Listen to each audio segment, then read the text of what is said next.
Good afternoon, everyone. Welcome to the NB's Big Talk. This seminar series showcasing the advances in bioinformatics and genomics, aka Big Talks, is organized by SciLife Lab Platform for Bioinformatics, or NBIS. Today's talk is sponsored by NBIS course Introduction to Metabolomics Data Analysis.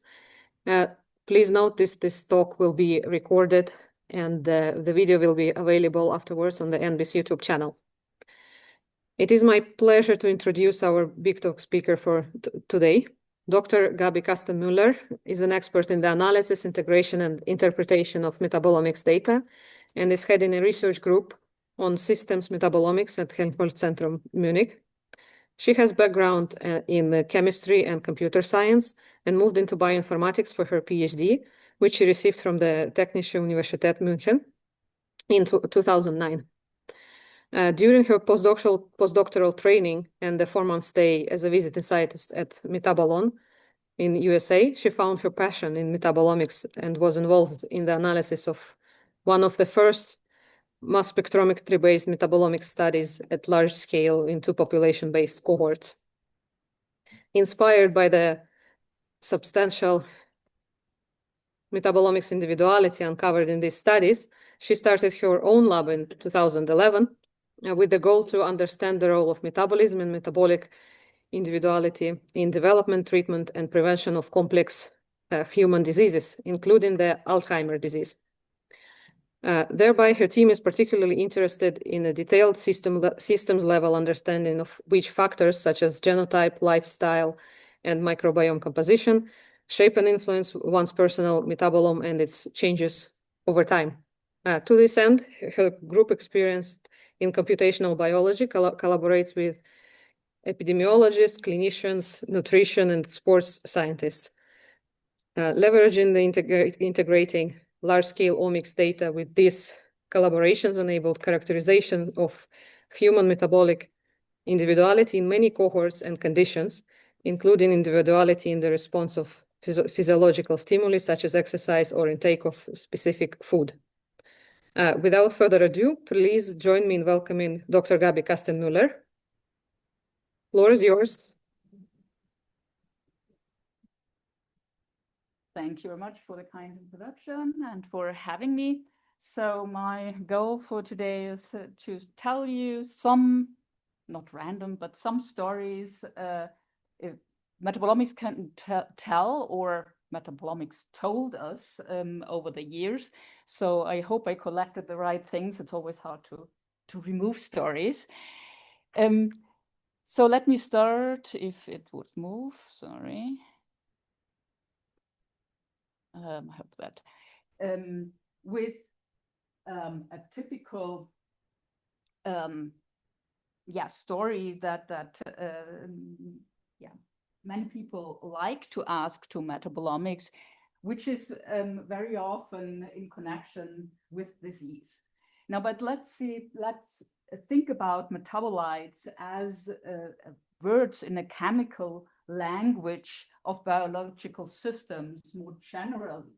So what the metabolomics gives us insights into, as you, I think, acknowledge when attending such a course, is like a very fine granular picture into all these interconnections. So how do different factors modulate and shape our metabolism, and altogether, how is this connected to diseases? So this is a very common view on what metabolomics can in principle do for us, giving us this imaging of metabolism. Now, very often these type of questions arise when people talk about metabolomics in connection with human studies. Can we get relevant biomarkers for the disease? Can we use it for early diagnosis of diseases? Can we do prediction? Now, of course, you have heard about the different models that we can build Of course, we can try prediction, and I just brought here 3 examples from previous work that we did in collaboration with others in the past, where we tried exactly that. So to predict kidney disease with metabolomics, but also compared it to a very simple clinical model, including things like age, sex, BMI, other things that are well known and easily measurable. We can have a prediction, but it's when we use the metabolites, even if we combine it with the classical clinical parameters, it's not getting so much better. And this is unfortunately true for many other diseases like here fatty liver disease, same picture. So here giving us the relation of the classical ROC curve, relation between the true positive rate and the false positive rate. So if we have a good prediction, the best would be 1. And if you have something like 0.89, this is good, but it's not so much improve anything. So is it worth doing a metabolomics screen? So is metabolomics then not fulfilling or not delivering on all its promises? I would not blame metabolomics for this kind of picture that we have here. But maybe more our classical definition of diseases. What do I mean by that? When we talk about diseases, this type of schema we use goes back to the days of 1893, when the first classification of causes of death were, so to say, published. Since then, this whole schema has been improved and got more fine granular.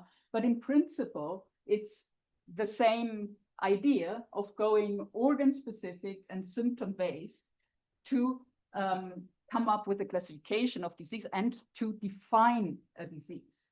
And that's, of course, a bit of a problem when we think of what we know about diseases for a long time now.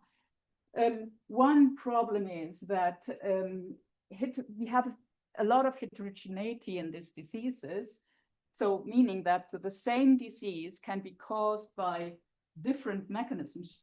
Just think about diabetes, but it's still defined as the same disease. Now, when we think about a prediction and you have different mechanisms, and we think about metabolites as this picture into metabolism, then it's of course hard to use to come up with one prediction for what is mechanistically different diseases.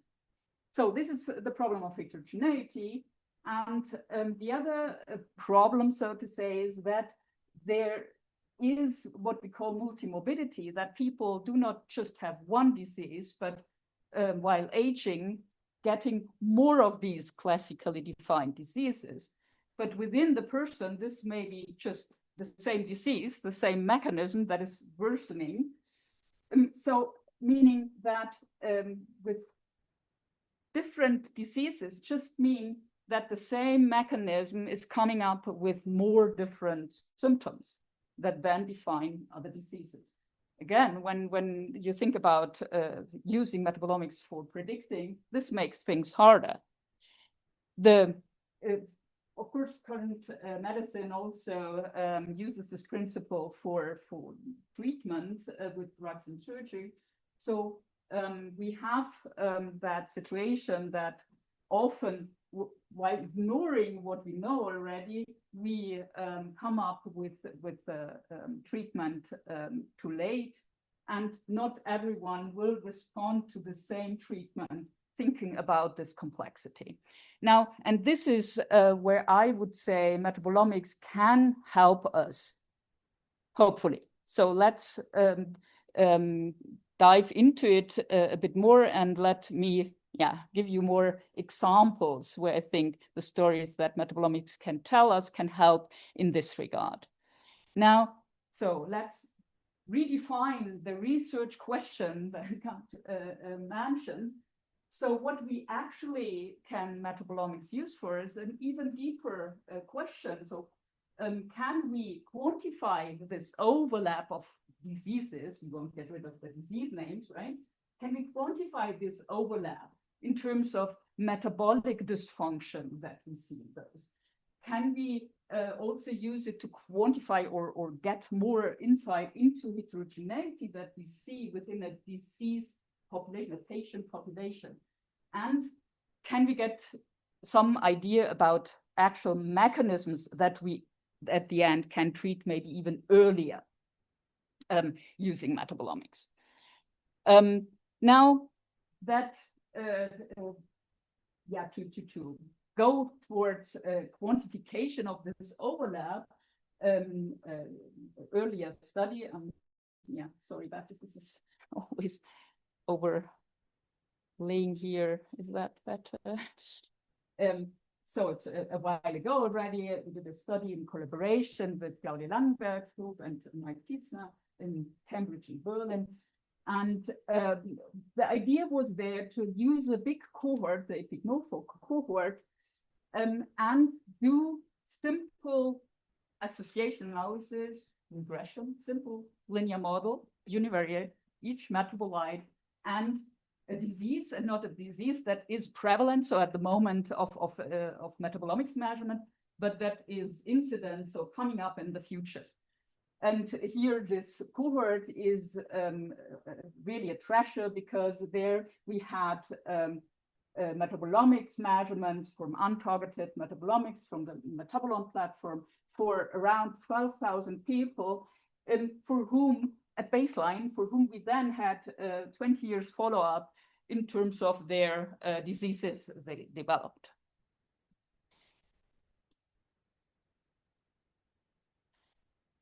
Now, in that metabolomics data set, we had around 1,000 metabolites.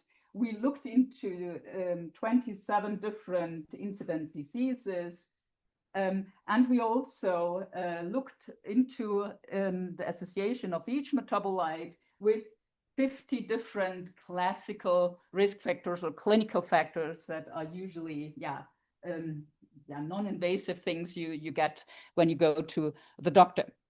Now, what we saw is, and actually this was the motivation for the whole study, is that several metabolites are associated with more than one disease, actually with up to 14 different of these diseases. You will see which diseases looked at in a minute.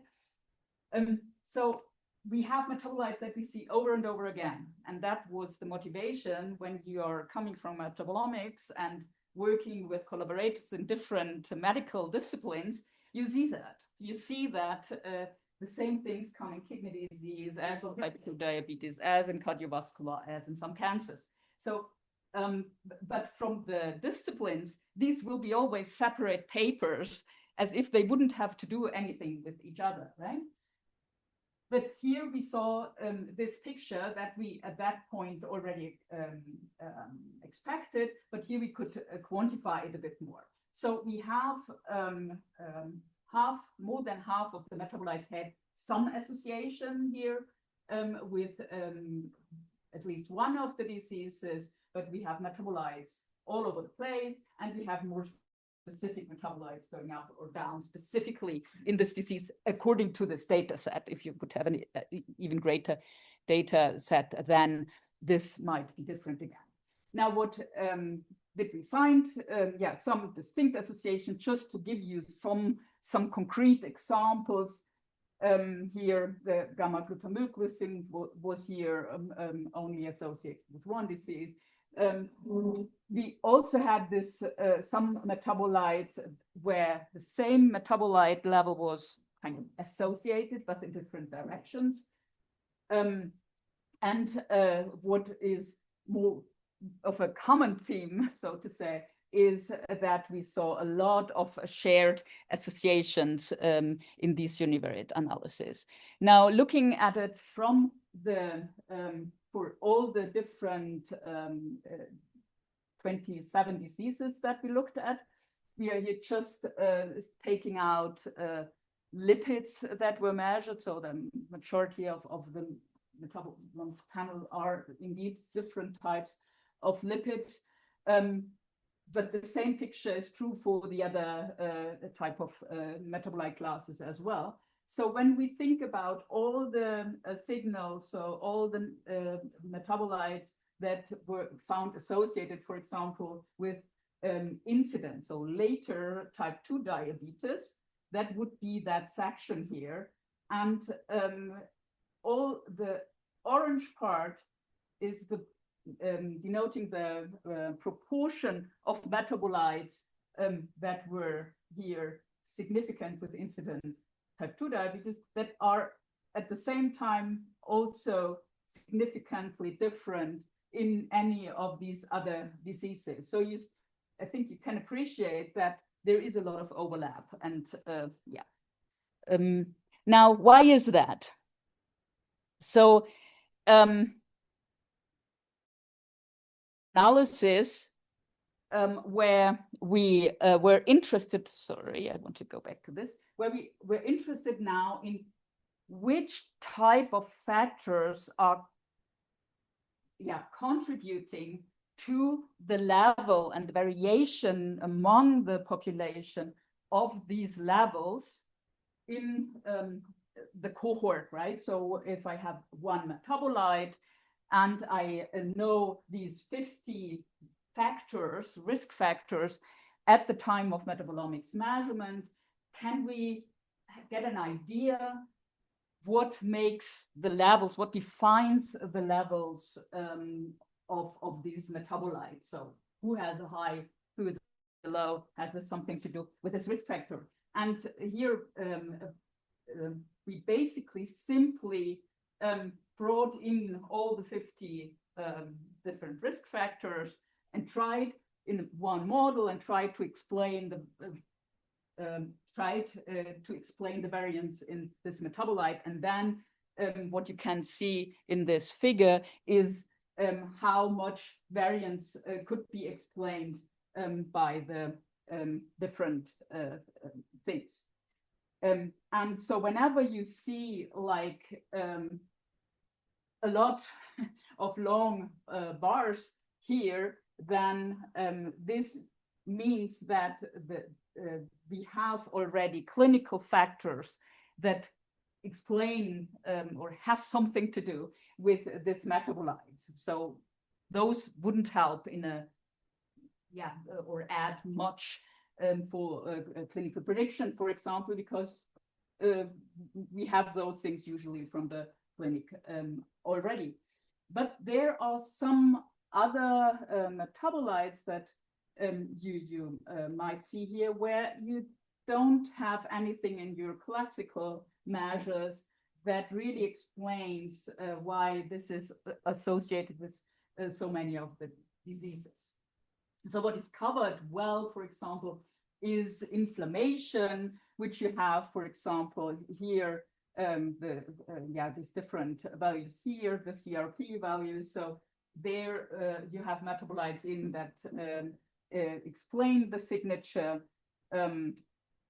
What is two metabolites of these top metabolites here that are not well covered, so to say, by the risk factors are hydrocinamate here, and unfortunately it's known indole propionate, so it's still, you can see it here.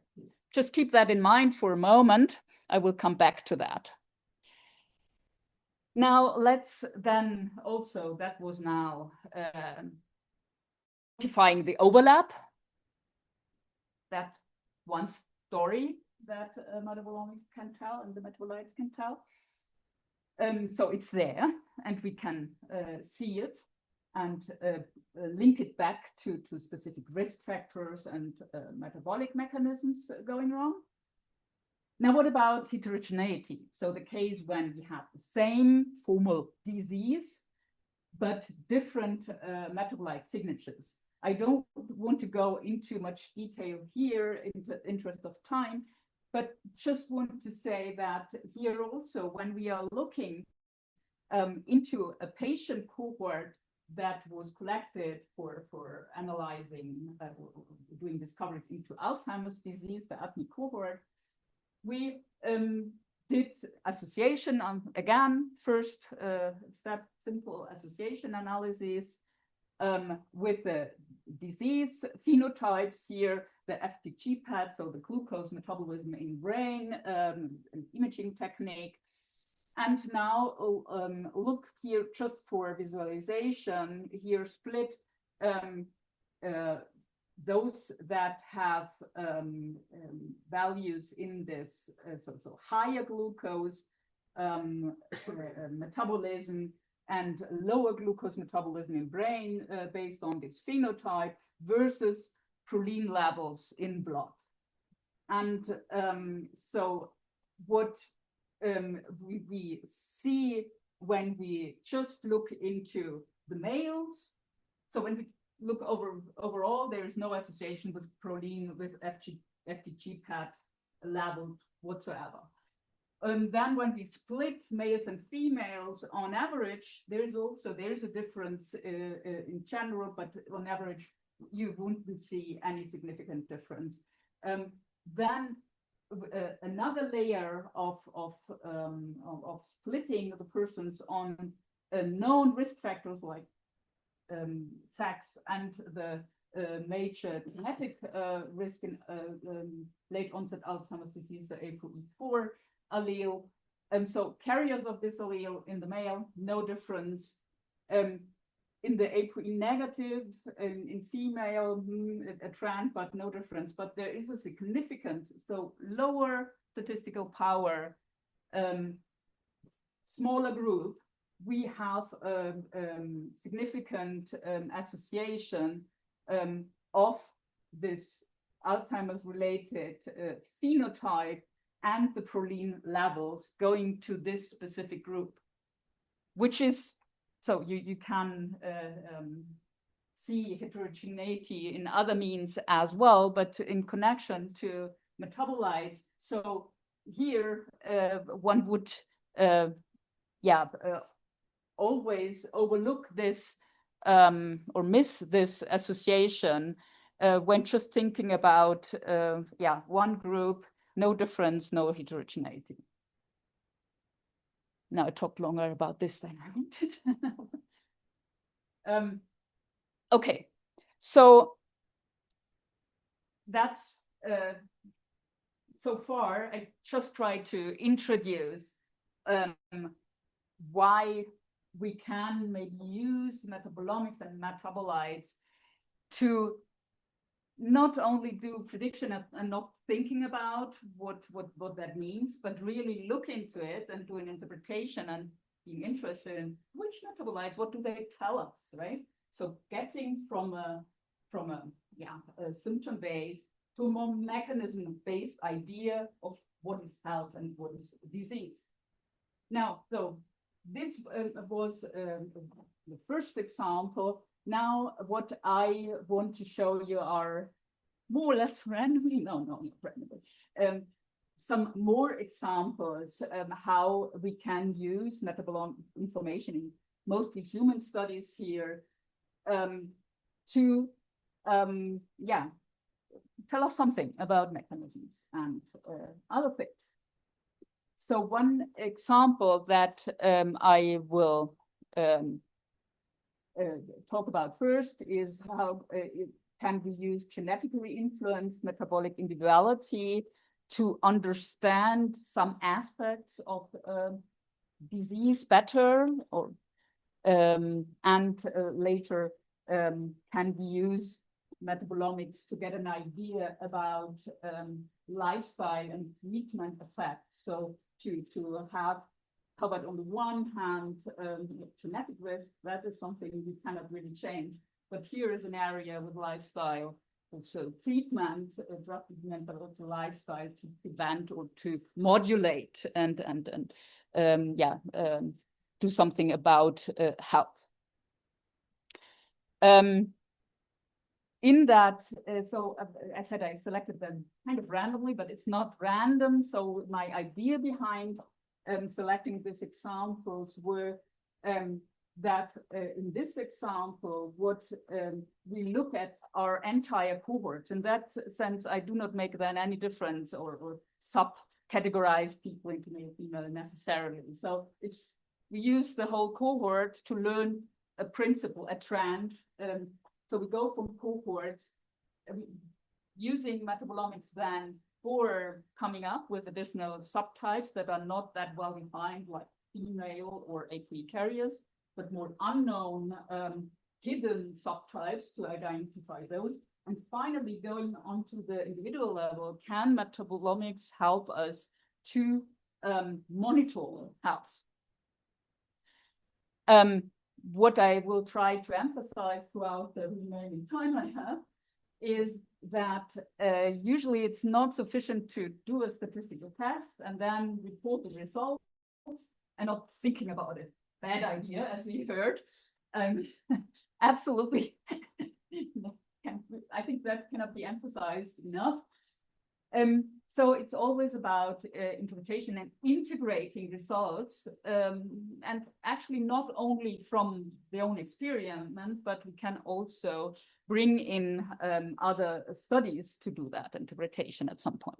So I would like to emphasize this integration because one thing I promised I would get back to these two metabolites, indole propionate and hydrocinamate, and they are famous for being influenced by the microbiome. And this is something we could not reach from this data set because we didn't have microbiome, but from previous and later studies I cannot show today, unfortunately, where we see associations between the microbiome diversity, microbiome composition, and these two metabolites. So basically what this tells us is that while inflammation, kidney function, liver function is relatively well captured by already established classical risk factors, this aspect of disease risk attributed to, or most probably attributable to the microbiome and what's happening with that is not well covered by this. And there, for example, blood metabolomics, so not fecal, we're not using fecal metabolomics here, but plasma metabolomics could add a layer, could add a perspective, right? Okay, so example one. Now let's look into the genetic effects on metabolite levels, on the metabolome, and then think about how we can use this to learn anything about disease. So first focus is now on getting an idea about the association between genetic variation and metabolites. Now, luckily we have everything in place nowadays to do that very, very systematically. So we have the big cohorts. This is from a more than 10-year-old study now, but the same principle applies to newer studies of that type. We have the genetic variants in terms of the single nucleotide polymorphism. So at that time, we analyzed 2.5 million of them. And we have the levels of metabolites in blood. Again, we used here the untargeted metabolomics approach from Metabolome. Now, and again, we do a very simple analysis here. It's just a lot of things, a lot of models we do, but it's every, so in this genome and metabolome-wide association study, what we do is basically bring a linear model, just linear regression between each of those SNPs, so a locus on the genome, and each metabolite, and actually we did even all the ratios between colors. I'm not showing this here.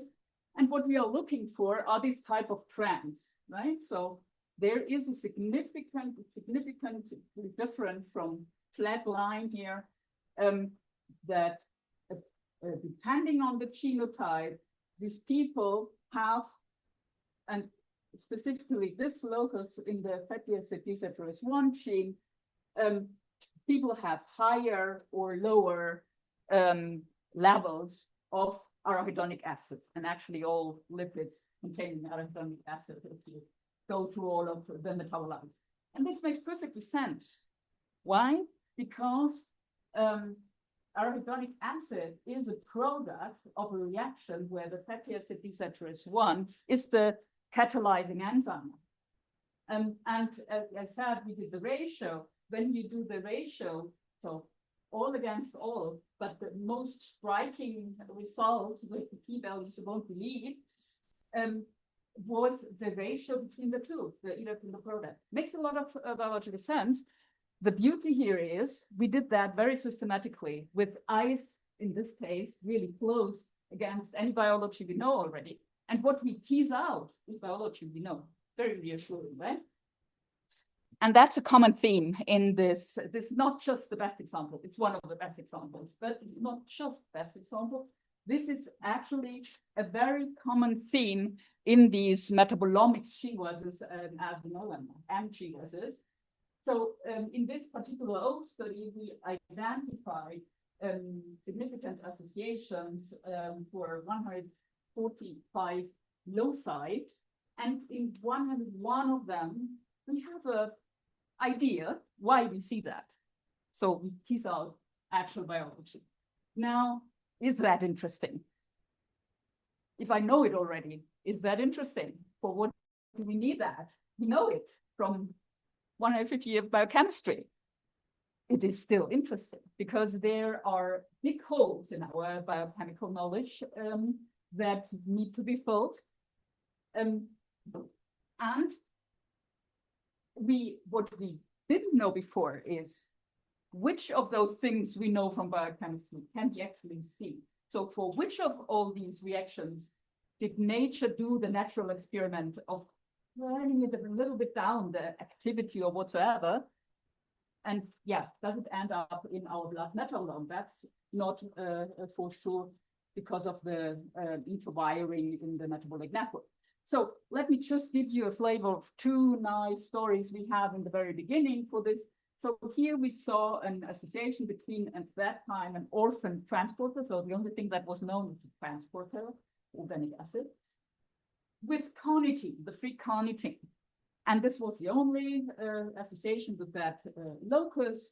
And so this, the hypothesis that was generated by the analysis basically was, is that a carnitine transporter?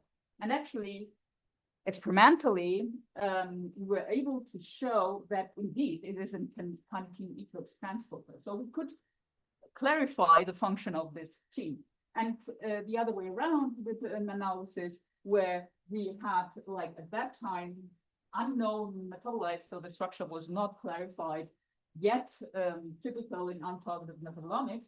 And just from this association, we thought, oh, maybe so angiotensin converting enzymes cutting dipeptides from oligopeptides.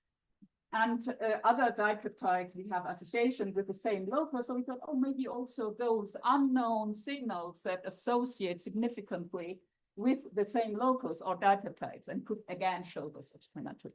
Two stories. Now, I showed you that the example of this metabolomic GWAS on the example of a very old study. Just want to emphasize, this is not over yet. So we have even bigger cohorts, more metabolomics data. So that can be repeated. And of course, not just repeated, but we get more and more fine granular insights into all this association and what these genetic variants mean. Now, so this is an example of a newer one. More loci, But what is now the link to diseases? And this is in the old and in the new. We have several of those stories. So let's just look at one association we found. So one locus, one metabolite. Maybe I should give you the whole thing. So what we saw actually is that this metabolite, vanillylmalate, which is downstream of the reaction put up here for norepinephrine, we saw this associated with a variant in the BBH locus, so the enzyme that is responsible here for this reaction. And there is actually a rare disease that is BBH deficiency, so where patients are deficient of this enzyme. And this disease is actually linked to hypotension. So they have very low blood pressure, right? Now, here we have like, we wanted to know here, do we have kind of a mild form of this genetic disease, right? They are not, so not apparently not ill, but is there some connection? And this is a thing we saw more often. It's just an example. And indeed, when you then went back in the epignosphere data, looking into the blood pressure, always there as an error, right? There was depending on the variant, there were symptoms also in the blood pressure. Now, other direction, but yeah, depending on the how you look on the effect, right? So, but genotype dependent regulation of the blood pressure. Same analysis, just to give you an idea how many stories can be in simple association data. If you look deeper and combine things, we saw another association in this locus, which is the steroid reductase here. And the interesting thing is that there is a treatment for male hair loss that targets exactly this enzyme. Now, from the natural genetic variation, we saw associations as expected to these derivatives of these steroids on which this enzyme is working. So far, so good. But what we also saw is that in the epignosphere cohort, the same variant is associated with depression. And guess what? One of the really dangerous side effects of the treatment for hair loss is depression.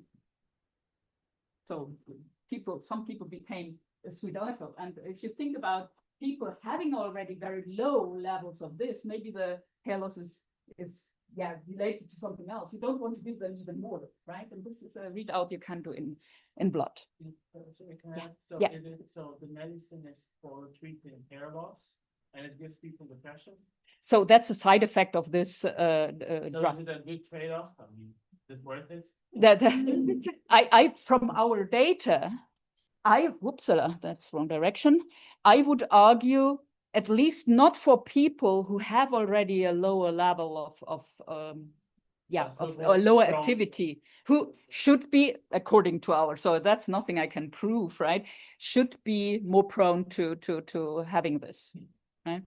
So if you make it even lower, but that's something, that's, I cannot answer with association data. One would have to dig deeper, but at least it gives you a red flag. So one should look deeper into that and not just do it, because there is relevant genetic variation that is in the game here in the population that actually ends up at a product of this enzyme that is targeted by a drug. So that means that one should be careful, maybe, right? So as every association that we find there, I would argue not every, but almost every, there could at least be an interesting story, at least for someone who is into a specific reaction, knows a lot about it, or right.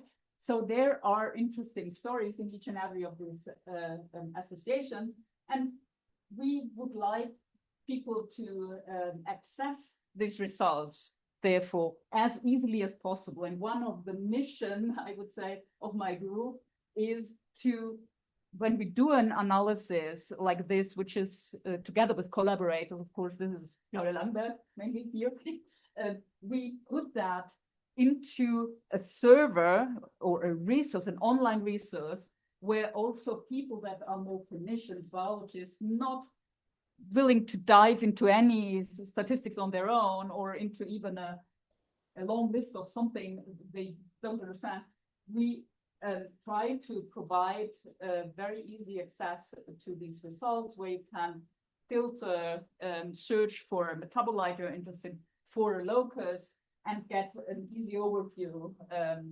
what we found for that, right? So just to, and we did that for a while. We did that already for this old study, actually, still working, and also for proteomics. She was not only for metabolites. Now, the stories that I told, right?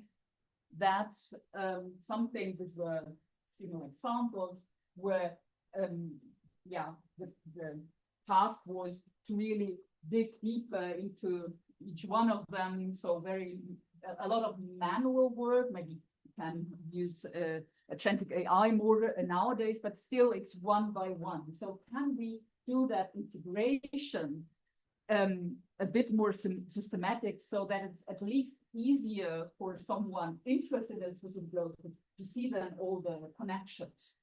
And to give you an idea how we approach this, again, very simple approach. We have now these associations between genetic variants and certain metabolites.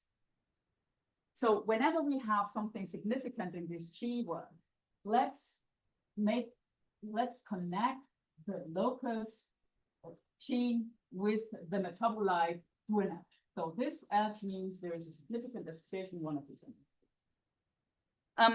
Now, what we can add in addition to help us a bit is linking the metabolites to get an idea about their metabolic reactions. Now, you can use the known biochemistry, like PEG pathways, or reactome, name it. So there are wonderful databases out there where actually known links, reactions are there that we could use for making these metabolite links. But you see the problem already here. We still have these unknown X something. Of course, we cannot use them then. But maybe they are the most interesting because here. The other problem is that we are in blood here. All these wonderful databases do it properly, so they have been collected, bringing together a lot of different experiments on cells right. So this is actual biochemistry, but we don't know whether we see that biochemistry in blood or not. So what the approach we chose is not using known biochemistry, the biochemical networks, but creating, generating, deriving our own metabolic networks just from the data, the metabolomics data. And how can you do that? So actually, when you have a wired system like the metabolic network, and you have a reaction connecting two metabolites, what you expect in a large set, data set, like if you have 4,000 people or so, then you would expect that if this one goes up, as there is a connection, a reaction, this one goes up as well, unless there is a dysfunction or something, right? But if you have like a healthy, more or less healthy population, you don't have that. So what we use is basically the correlation structure in the data to come up when two metabolites should be linked. So whenever there is a black line, this now means there is a significant partial correlation. So there we correct for all the indirect correlation. But in principle, the correlation structure tells us where to draw a line here. So yeah, and by that we can also include these unknown metabolites, X something. And maybe you can already appreciate what you get here is just a subnetwork, but is making sense biochemically somehow, right? So you have oligopeptides, you have dipeptides, some of those were also, it's all that they are dipeptides as well. You have enzymes that deal with oligopeptides and dipeptides. But remember, no biology, no knowledge went into this, right? Just association. Still, I would argue it's useful. Don't trust each and every edge, like with everything you have, because it's just association, but it makes sense. That's all I tried to say. Now, again, why is that still a reasonable approach to do that in blood with data when you have all this good reactome CAC knowledge on biochemistry? So there are some other reasons for this type of data-derived metabolic network to be useful. I usually call that in vivo network because so first, yeah, we can capture actually measurable metabolites, including the unknown. That's an advantage. But the bigger advantage here over known networks is that what we see, for example, with the gene metabolite associations we bring in, is a genetic variation that exists in a more or less healthy population. So meaning this is not lethal, right? People live and walk around with this genetic variation. It's common genetic variation. We also do not have like this rare genetic diseases in there so much, right? It's common variants, and nature did the experiment for us, and it's not lethal. And the other reason why this is interesting is because it highlights potentially actionable areas in that network, which can not be done with these known networks that are collected from everything, from different organisms, cells, and so on. So when we see significant association in the data,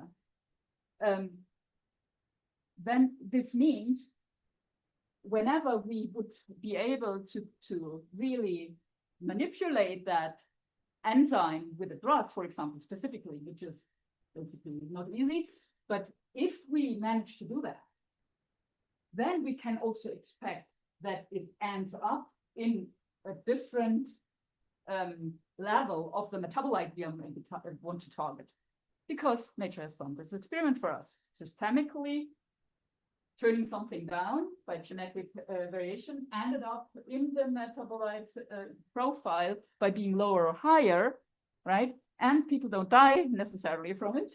So it's actionable areas that we are pointed to in the best case. Now, and when we then add in like other association studies from other big studies that might be richer, like patient studies in a specific phenotype, then with so both associations with metabolites and other genome-wide association studies with diseases, or here it's drug response, things like that, then we get hopefully a network that can help us in going further from the single association or the interest in a certain metabolite or the interest in a certain gene to how it's connected, where to look. We should not end there because that's just association, but it gives us maybe an idea of where to look next.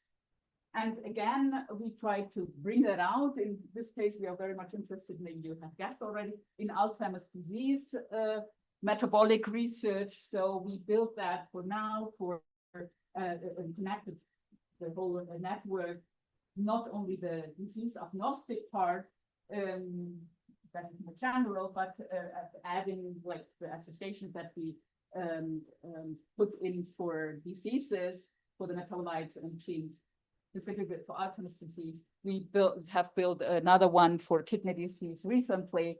So that's again something you can explore on your own. We are not perfect, far from perfect. We are not software engineers, but hopefully helpful for the the community.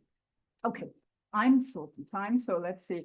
Maybe I will very briefly jump over the patient stratification. So here, the idea is now in using, as said in the beginning, not known partitioning into male, female, APOE4 carrier or not, but let metabolomics give us maybe relevant hidden metabolic subtypes that fall under the or that are related to the disease. And what we started with is just looking at two carnitines because we saw them associated with Alzheimer's disease phenotype, and they can capture basically all three types of energy metabolism that we depend on, which also is known to be important in Alzheimer's disease. And we tried to combine that integration with our genetic association knowledge on metabolites. So when we look into two carnitines, we also want to look at those genes. Do they play a role here as well? And I have to jump over that, otherwise I cannot even touch the last point. So we did that, and I wouldn't tell you it if we haven't found anything, probably. So one interesting, so hierarchical clustering, you have heard about that, I guess, right? You can always do it. You will always find proof. That's unsupervised. You will always find something. Same is true here. What we did, of course, what we were interested in now, what we find, do we find any significant difference between the grouping that is done based on the carnitines and the known AD-related phenotypes? And when we look at this one, the interesting thing here was that we see a difference in age. Actually, in those in this cluster 7 are older with their chronological age, but actually they are better off in the CSF-A beta, so in the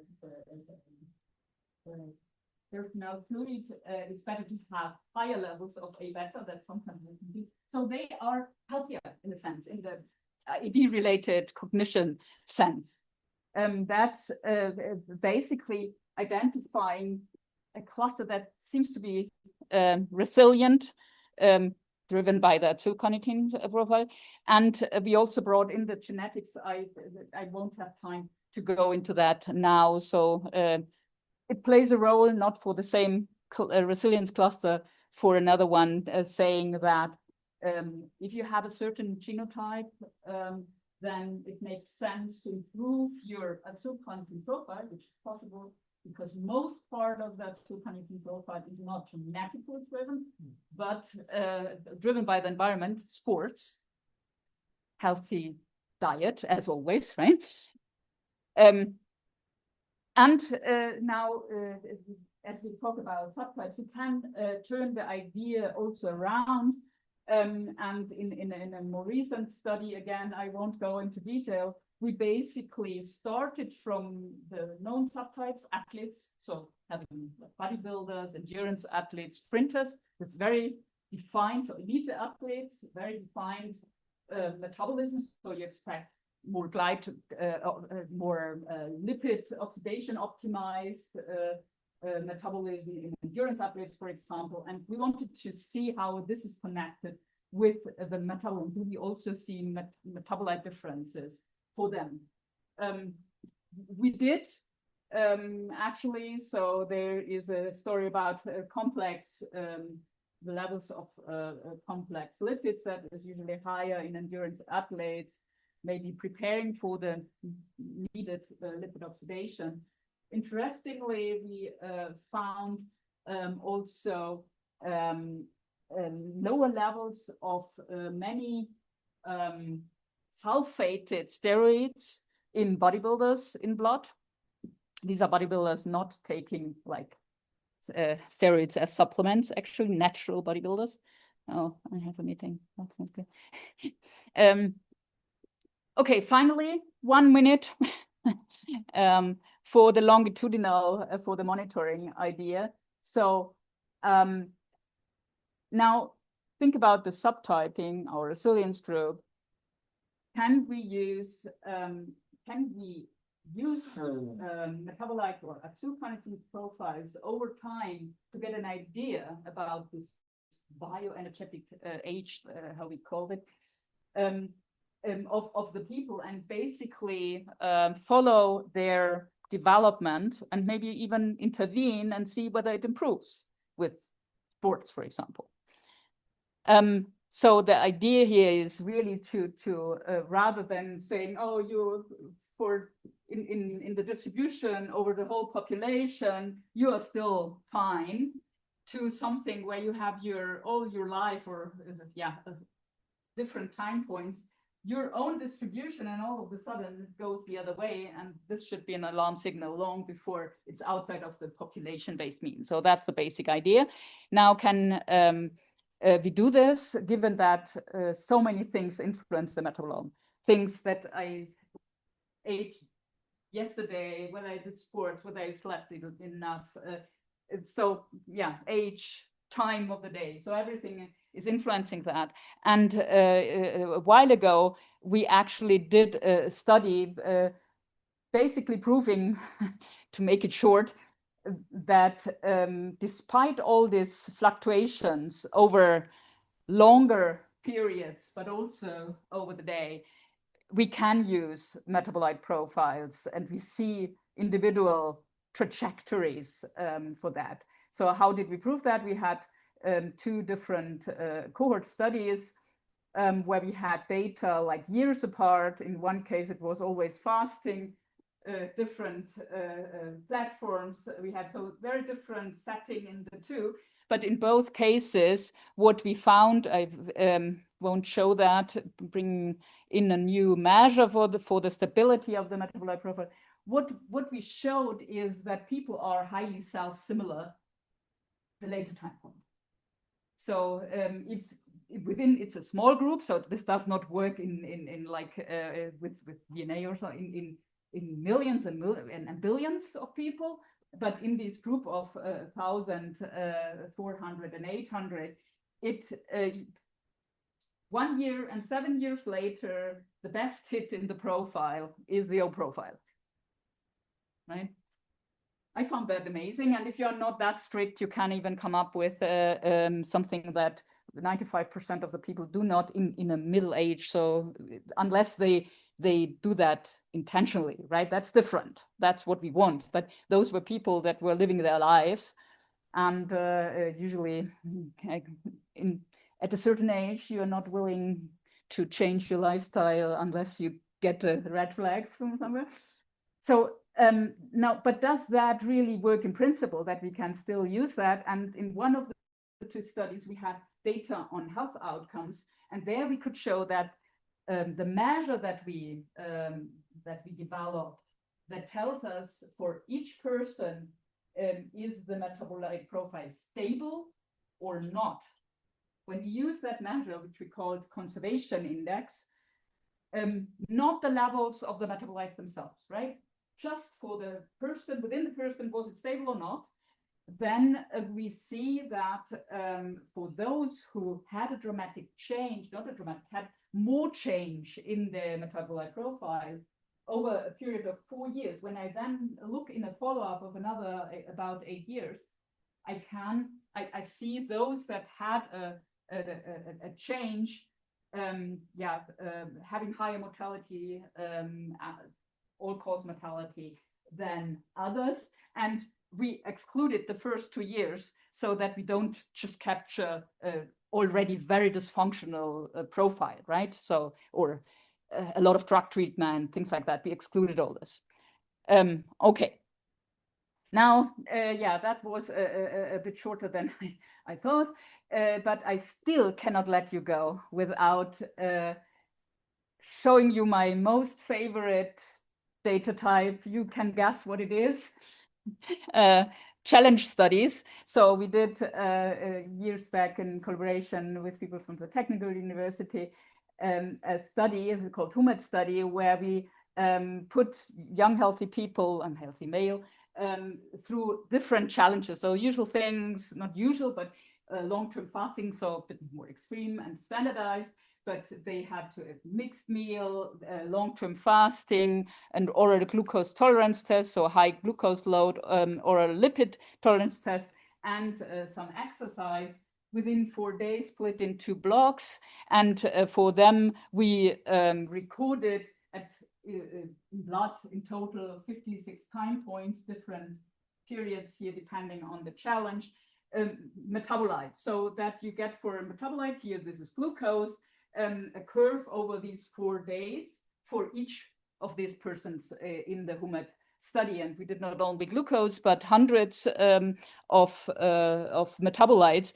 And as I already expected that I wouldn't have time to show you anything that you can do with that data, it's your job to do that later.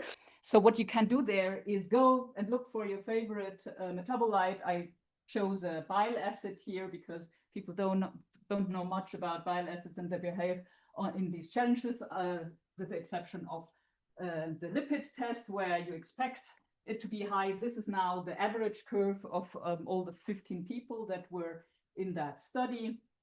So a small study, also a small study can give you nice. And here you see for each individual one color.